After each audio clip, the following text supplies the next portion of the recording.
दोस्तों, एक बार फिर आप लोगों का स्वागत है मेरे इस YouTube चैनल पर जिसका नाम है बिजनेस स्ट्रैटेजीज बाय विजय सोखी। जैसा कि आप सब कोई जानते हैं, मैं एक ऐसा मार्केटिंग स्ट्रैटेजिस्ट हूं जो ये समझता है कि स्ट्रैटेजी वही काम करती है जो मार्केट में इंप्लीमेंट हो सकती है। और अगर हम किसी चीज को इंप्लीमेंट करना चाहते हैं तो हमें मार्केट में होना जरूरी है। आज मैं आपके साथ एक स्टोर विजिट पे हूं और इस स्टोर का नाम है शिवराज सुपर मार्केट। जैसा कि आप सबको देख रहे हैं कि शिवराज सुपर मार्केट के एंट्री में ही सारे प्रोडक्ट्स बहुत अच्छी तरह विजिबल है और विजिबिलिटी जो है एक बेसिक रिक्वायरमेंट है किसी भी ब्रांड को सक्सेसफुल होने के लिए। तो आइए बिना किसी देर के एंटर करते हैं शिवराज सुपर मार्केट में।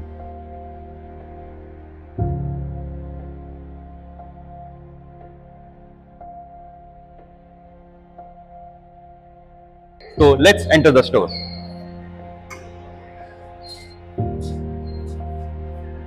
So this is the entry of Shivraj Supermarket, and here is our Badrinath Yogi, who is the manager of the store. Good morning. Good morning. कैसे हैं आप? Good.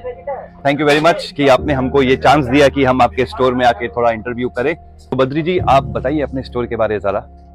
हमारा Shivraj super market last 20 year से मुंबई में run कर रहे हैं। हमारे टोटल 7 स्टोर है अभी। इसमें सबसे बड़ा स्टोर ये घाटकोपर का है, फिर हमारा मुलुंड में है, वडाला में है, अंधेरी में है, खारगर में है, और घाटकोपर वेस्ट में है। तो बद्री जी, काफी चैलेंजिंग रहा होगा आपको इस स्टोर को इस्टेब्लिश करना, क्योंकि मैं जहां तक समझ सकता हूं कि इस लोकेलिटी में बहुत प्रोमिनेंट स्टोर्स हैं। तो आपने किस तरह अपने चैलेंजेस को फेस किया, क्या क्या चैलेंजेस फेस किया, पहले ये बताइए आप। तो मतलब नॉर्मल बिजनेस होते थे, उसमें इतने बड़े चैलेंजेस होते नहीं थे। लास्ट समझो कि 5 साल या 7 साल से ज़्यादा चैलेंजेस आके जो इकॉम, फिर बड़े जो डिमार्ट बिग जो बंद हो गए, वो तो बड़े स्टोर की वजह से हम लोग को काफ़ी प्रॉब्लम हो रही थी। हमारे जैसे स्टोर में जो बाहर ज़्यादा ऑफर वगैरह चलाते थे, तो हमारे कंज्यूमर को भी हम सेम कंपनी से बात करके सेम ऑफर कंपनी में हमारे और डिमार्ट के रेट सेम हो, वैसा हम कस्टमर को सेटिस्फाई करने के लिए सेम रेट देते हैं। बाकी हमारे स्टोर में हर एक कंपनी के प्रमोटर रहते हैं, वो प्रोडक्ट को बताते हैं, सैम्पलिंग करते हैं और टेस्ट करवाते हैं अगर फूड के प्रोडक्ट रहते हैं। अपने दोस्तों को ये बताना चाहूंगा, क्योंकि ये लाइव स्टोर है और स्टोर ओपन है, इसलिए आप देख रहे होंगे काफी कस्टमर फुटफॉल है, और कस्टमर फुटफॉल होने के कारण थोड़ा शोर है यहाँ पे। तो मैं आप लोगों से दरख्वास्त करूंगा कि please bear with us. Badri ji, आपका सबसे हाईएस्ट फुटफॉल टाइम कब होता है एक दिन के अंदर? 6 से 8 के बीच में सबसे हाईएस्ट फुटफॉल टाइमिंग रहता है। टोटल रोज के 2000 से 2500 कस्टमर का एंट्री होता है ये स्टोर में। बाकी स्टोरों में 1300 है, 1200 है, 800 है। तो 6 से 8 आपका सबसे पीक टाइम है। तो उस पीक टाइम में जब रश बढ़ जाता है, आप किस तरह लोगों को मैनेज करते हैं? पूरा टीम को मतलब अलर्ट कर देते हैं कि भाई हर एक कस्टमर को क्या चाहिए वो ध्यान दो। फटाफट बिलिंग वालों को बोलते हैं फटाफट बिलिंग करो। होम डिलीवरी वाले को जिसका झोला भरते हैं उसको बोलते हैं भाई पीछे जान दो, फटाफट झोला भर के अंदर जान दो, ताकि फटाफट जगह खाली हो जाए।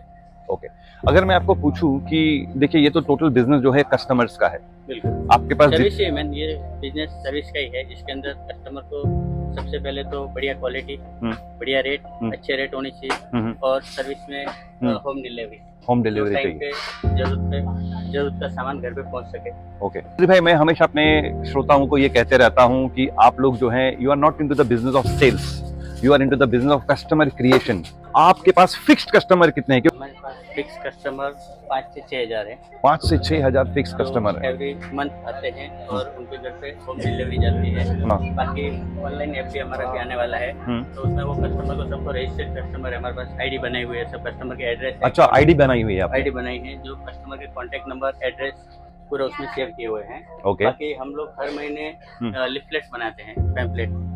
तो उसके अंदर जो ऑफर्स रहते हैं वो सब वो कंज्यूमर को हम लोग व्हाट्सएप पे सेंड करते हैं। तो उससे भी ऑनलाइन मतलब व्हाट्सएप पे भी ऑर्डर आते हैं। अच्छा। जो रेगुलर कंज्यूमर है हमारे। दोस्तों देखिए, कैसे बद्री भाई ने कहा है कि व्हाट्सएप एक बहुत इंपॉर्टेंट टूल हो गया है, जिससे कि आप कस्टमर को कनेक्ट कर सकते हैं और उनको अपने स्टोर में बुला सकते हैं। और ये एक बहुत इंपॉर्टेंट मार्केटिंग टूल है। और हम कहते हैं ना, समय के साथ हमको बदलना पड़ता है। अगर व्हाट्सएप हमें बिजनेस दे सकता है तो व्हाट्सएप का हमें अच्छी तरह प्रयोग करना चाहिए। बद्री भाई, मैं एक और चीज देख रहा हूँ, आपने बहुत प्रोडक्ट्स जो रखे हैं यहाँ पर, बहुत अच्छी तरह मर्चेंडाइज करके रखे हैं, विजिबल करके रखे हैं। आपको क्या लगता है, विजिबिलिटी कितना इंपॉर्टेंट है किसी भी ब्रांड के लिए? दिखता है वो बिकता है। तो सही प्रोडक्ट को सही जगह पे रखेंगे तो ही उसका इम्पैक्ट या परचेज बढ़ेगा, कंज्यूमर को दिखेगा तो वो क्या हाई लेवल या हाथ के बराबर रहेगा, ऐसे लेवल में रहेगा तो उठाएगा बराबर, नीचे रहेगा तो झुकने में प्रॉब्लम होगी, ऊपर होगा तो बराबर विजिबल नहीं होगा। तो कस्टमर को सही जगह पे, सही बैलेंस पे, सही प्रोडक्ट अगर रहेगा तो वो उसका ज़्यादा सेल होगा। Okay, great great great. और वेरी नाइस, विजिबिलिटी बहुत अच्छे हैं आपके, ये ऑफर्स भी हमारे दिख। ऑनर ओके, वेलजी भाई पटेल। हाय, नमस्ते sir. Sir thank you very much for giving us this opportunity to come to Shivraj, and बहुत अच्छा स्टोर है आपका sir, and from Sharp consulting and implementing company we wish you all the best sir. तो आप देख रहे हैं कितने कस्टमर एंगेजमेंट है यहाँ पर, एंड बद्री भाई it's really a very incredible job that you have done. But मैं और एक चीज देख रहा था कि आपका जो स्टोर है वो टोटल सोल्यूशन है, क्योंकि मैं एपरल्स भी देख रहा हूँ यहाँ पे। तो आप हमेशा ये ध्यान रखते हैं कि कस्टमर अगर आएगा तो नीड पूरी होनी बहुत जरूरी, तो जो भी इसकी नीड है वो यहाँ पर वो 100% फुलफिल होनी चाहिए, तो ये अपने पास कस्टमर आएगा। ये है बिलिंग काउंटर, और बिलिंग में तो बहुत रश होता रहेगा। मतलब मैं तो कभी कभी शॉपिंग पे जाता हूँ तो मैं इतना परेशान हो जाता हूँ वेट लाइन से कि मैं कभी छोड़ देता हूँ। तो आप इस चैलेंज को कैसे एड्रेस करते हैं? उस चैलेंज के लिए हम स्पेशली एक काउंटर एक्स्ट्रा रखा है, जो फास्ट, जो जिसको 2 आइटम 3 आइटम वाले हैं, जिनको ज़्यादा टाइम नहीं रुकना, तो वो फटाफट ये काउंटर से करके निकल सकते हैं। जो बड़ी ट्रॉली वाले हैं वो फिर दूसरे काउंटर पर भेज देते हैं, ताकि वो उनका टाइम खराब ना हो। जिनके 2 आइटम 3 आइटम वाले वही रख के जाते हैं, ज़्यादा अगर ट्रॉली रहेगा तो कोई कस्टमर एक्स्ट्रा नहीं रखता। तो आपके पास एक क्विक सर्विंग भी है जहाँ पे कम आइटम इमीडिएटली बिल हो सकता है, ताकि लोगों को इंतजार करना ना पड़े। तो लेडीज एंड जेंटलमैन, ये भी आपको बहुत इंपॉर्टेंट पॉइंट बताया बद्री भाई ने, क्योंकि टाइमिंग जो है ना, टाइम बहुत इंपॉर्टेंट है किसी भी कस्टमर के लिए। तो अगर वो बिलिंग में बहुत ज्यादा टाइम उनका निकल जाता है तो वो काफी परेशान हो जाते हैं, and that is really very nice कि कस्टमर का टाइम का आप वैल्यू करते हैं बद्री भाई। हम चलते हैं बद्री भाई के कैबिन में। तो जैसा आप देख रहे हो ये सारे प्रोडक्ट्स यहाँ पे लगे हुए हैं, सब मर्चेंडाइज हैं, और हर एक जगह आपको प्रमोटर दिख रहे होंगे, और प्रमोटर बहुत हेल्प करते हैं किसी भी ब्रांड को पुश करने के लिए। एंड नाउ बद्री भाई, किस तरफ जाना है आपके ऑफिस के लिए? तो अब हम रुख कर रहे हैं बद्री भाई के कैबिन की तरफ। सो दिस इज द वे। अच्छा, तो यहाँ पे भी आपने स्टॉकिंग किया हुआ है, इसका मतलब आपका स्टोर फुल स्विंग और बहुत अच्छी तरह चल रहा है। ग्रेट ग्रेट बद्री भाई। तो लेडीज एंड जेंटलमैन, अब हम आ गए हैं बद्री भाई के कैबिन के अंदर। और बद्री भाई, अब मैं आपसे एक सवाल पूछना चाहता हूं जो बहुत इंपॉर्टेंट है।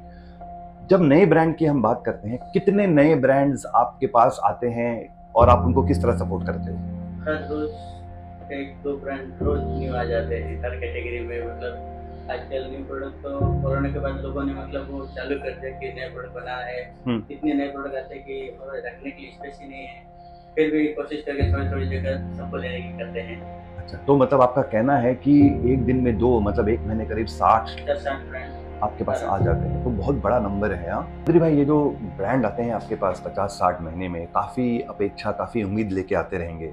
तो आप इनको जब अपॉर्चुनिटी देते हैं तो आप किन बातों का ध्यान रखते हैं? सबसे पहले तो प्रोडक्ट का क्वालिटी इंपॉर्टेंट है। Yes. क्वालिटी को कैसे आप जज करते हो, कैसे आप उसको देखते हो? कौन सी मतलब प्रोडक्ट क्या है, टेस्ट करते हैं। खाने के हैं तो टेस्ट करके क्वालिटी कैसा लगा, अपने को अगर अच्छा लगेगा तो हम लोग रखते हैं, नहीं तो नहीं रखते हैं। ओके। दूसरा उसका पैकेजिंग कितना अट्रैक्टिव है। तो पैकेजिंग भी बहुत Yes, इंपॉर्टेंट है। बिल्कुल। आजकल लोगों को क्वालिटी के साथ पैकेजिंग भी सुंदर चाहिए, अच्छा, ओके ताकि वो अट्रैक्शन कर सके कि अरे ये क्या है। ओके तो ओके। उससे भी मतलब काफ़ी मायने रखता है। कितनी बार क्या है, क्वालिटी अच्छी रहती है लेकिन पैकेजिंग प्रॉपर नहीं होने की वजह से वो प्रोडक्ट में मूवमेंट नहीं मिलता है। अच्छा, तो हम वो उस चीज़ पे पूरा ध्यान देते हैं कि उसकी पैकेजिंग अच्छी हो, क्वालिटी अच्छी हो, उसका मार्जिन अच्छा हो।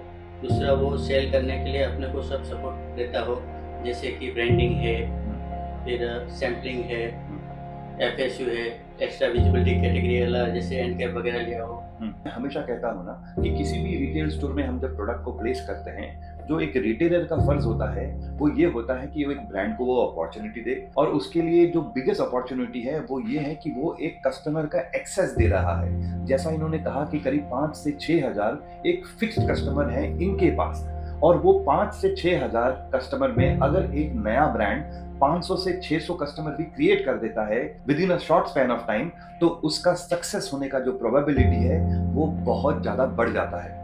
बद्री भाई, एक डिफिकल्ट क्वेश्चन पूछना चाहूंगा आपको यहाँ पे। ब्रांड तो बहुत आते हैं आपके पास, सक्सेसफुल कितने होते हैं? क्योंकि आना जाना लगा रहता है, बहुत कम ब्रांड है जो सस्टेन करते हैं। कितने? सस्टेन तो उसमें मतलब ऐसा रहता है कि पहले तो नए ब्रांड जो आते हैं उसका हम 6 महीना, 8 महीना, 12 महीना चालू ही नहीं करते हैं। जब वो हमको लगता है कि सस्टेन हो गया, मार्केट में अवेलेबल होना चालू हो गया है, कस्टमर का भी डिमांड क्रिएट हो रहा है, तो फिर वो प्रोडक्ट को हम एंट्री दे देते हैं इजीली। और एक सवाल है यहाँ पे बद्री भाई, आप लोग अपॉर्चुनिटी देते हो, कभी कभी बहुत ब्रांड्स आते हैं जो बड़ी बड़ी बातें करते हैं और आपको भी क्योंकि वो रेगुलर फॉलो अप कर रहे हैं तो आपको लगता है कि भैया हमको इनको एक चांस देना चाहिए। आपने चांस दिया, आपने उस प्रोडक्ट को रख लिया आपके स्टोर के अंदर और वो प्रोडक्ट आफ्टर सम टाइम अच्छा करने लगा और अचानक वो कंपनी बंद हो जाती है, तो आपके कस्टमर आपसे नाराज होते हैं कि नहीं होते हैं?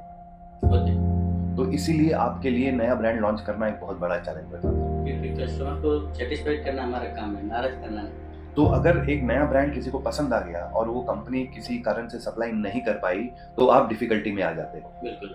ओके, ठीक है। तो ladies and gentleman, again one more important point is this कि हम जब ब्रांड लॉन्च करते हैं, किसी भी रिटेलर के साथ हम जब एसोसिएट होते हैं तो हमारे लिए ये बहुत इंपॉर्टेंट हो जाता है कि हम कंसिस्टेंसी मेंटेन करें, क्योंकि जब ब्रांड मार्केट से एग्जिट करता है तो वो तो निकल गया, लेकिन जो रिटेलर है जहाँ पे उसकी प्रॉपर्टी है, जहाँ पे उसने काफी दिनों से काम किया है, जैसे शिवराज 20 साल से है, तो 20 साल में उन्होंने एक कस्टमर बेस बनाया हुआ है और वो कस्टमर जो है उसमें से कुछ कस्टमर ने आपका नए ब्रांड को घर पे लेके आए और आप बंद हो गए, आप तो चले गए, लेकिन शिवराज डिफिकल्टी में आ जाता है क्योंकि कस्टमर आके जब इनको पूछता है वो ब्रांड चाहिए तो इनके लिए काफी डिफिकल्ट हो जाता है उसको एक रिप्लाई देना, राइट? बिल्कुल। तो आप उसको कैसे फिर आप उसको एड्रेस करते हैं? मैडम वो ब्रांड तो अभी बंद हो गए हैं, बाकी उसकी सिमिलर में देखो ये दूसरी कंपनी के प्रोडक्ट है तो इसमें ट्राई करो अगर आपको जमेगा। Right, so this is another thing ladies and gentleman, marketing में कहा जाता है कि अगर आप कंसिस्टेंट नहीं हो तो आपने जो मेहनत की है उसका फायदा कोई और ले जाएगा और वो रिटेलर का धर्म है कि अगर उसके पास एक कस्टमर आ रहा है और उसको जो प्रोडक्ट चाहिए वो नहीं मिल रहा है तो वो कहेगा कि भैया स्विच ओवर कर दो, क्योंकि ये कस्टमर लॉस नहीं कर सकता। तो दोस्तों, जैसा कि आप जानते हो स्टोर चालू है और मैं बद्री भाई का ज्यादा टाइम ले नहीं सकता, तो मैं कंक्लूजन में पहुंचते पहुंचते बद्री भाई को 2 सवाल जरूर पूछूंगा। तो मेरा पहला सवाल बद्री भाई आपको ये है कि आप नए ब्रांड को क्या एडवाइस करना चाहोगे? नए ब्रांड में स्टार्टिंग में अगर आप स्टार्ट कर रहे हैं कोई भी नया ब्रांड तो एक बार आपके जो मेन प्रोडक्ट रहे, जैसे कि अगर आप 10 प्रोडक्ट लाना चाहते हैं तो पहले 3 प्रोडक्ट 4 प्रोडक्ट की लॉन्च कीजिए, क्योंकि आजकल सबके पास जगह की मारामारी, जगह नहीं रहती है। अगर 3 से 4 प्रोडक्ट अगर आपके सक्सेस हो गए उसके बाद फिर दूसरे प्रोडक्ट लाइए जो भी रेंज बढ़ानी है वो। और दूसरा मतलब स्टार्टअप में जो बड़े स्टोर्स हैं जहाँ पे प्रॉपर विजिबल मिले वहाँ ही लॉन्च कीजिए। आप सब जगह पे अगर डालेंगे जहाँ प्रोडक्ट नहीं दिखेगा वहाँ पे आपको रिजल्ट नहीं मिलेगा, वहाँ से सेल भी नहीं मिलेगा। तो बद्री भाई का कहना यह है कि आप जब भी अपने प्रोडक्ट को लॉन्च करते हैं, अगर आप नए ब्रांड है तो आप बहुत सिलेक्टिव होइए, किसी स्पेसिफिक प्रोडक्ट से लॉन्च करिए और उन्हीं स्टोर में लॉन्च करिए जहां पे आप उस ब्रांड को सपोर्ट कर सकते हैं, तभी आप एक लॉन्ग टर्म गेन कर सकते हो। तो बद्री भाई, अब दूसरा सवाल आपको, और ये मेरा लास्ट सवाल है, और सवाल ये है कि आपका सक्सेस का मंत्रा क्या है? आपने 20 साल से इस स्टोर पे मेहनत की है और आज के डेट में ये स्टोर जो है ये बहुत प्रोमिनेंट स्टोर हो गया है, तो आपका सक्सेस का मंत्र क्या, आपने ये कैसे किया? सबसे पहले तो कस्टमर सेटिस्फेक्शन जरूरी है। हमारी रिटेल लाइन या सुपरमार्केट के अंदर जो कस्टमर को बढ़िया क्वालिटी का प्रोडक्ट मिले, उसको सर्विस मिले, जैसे कि फ्री होम डिलीवरी हो गई, बाकी कोई भी मतलब 100% जो उसकी लिस्ट है उसका फुलफिल मतलब स्टॉक पूरा मिल जाए कस्टमर को। जैसे कि 10 आइटम लाए तो 10 का 10 आइटम मिलना चाहिए। राइट, तो ओके। हम लोग वो कस्टमर को विशेष ध्यान रखते हैं कि कस्टमर को 100% उसकी जो नीड है वो फुलफिल हो। अच्छा, तो मतलब बद्री भाई का कहना ये है कि customer satisfaction is the only thing that can give you success, जो सिर्फ शिवराज सुपरमार्केट के लिए नहीं, हर एक ब्रांड के लिए, हर एक रिटेलर के लिए बहुत इंपॉर्टेंट है। लेडीज एंड जेंटलमैन, इसके साथ ही हम आज के एपिसोड को यहाँ पे खत्म करेंगे और जाने से पहले बद्री भाई, I am really very thankful to you कि आपने हमें अपना कीमती वक्त दिया and wish you all the best and all the success. Thank you sir, आप आए हमारे स्टोर में और हमें भी बड़ी खुशी हुई कि आपने हमारा इंटरव्यू कस्टमर को दिखाने के लिए बनाया।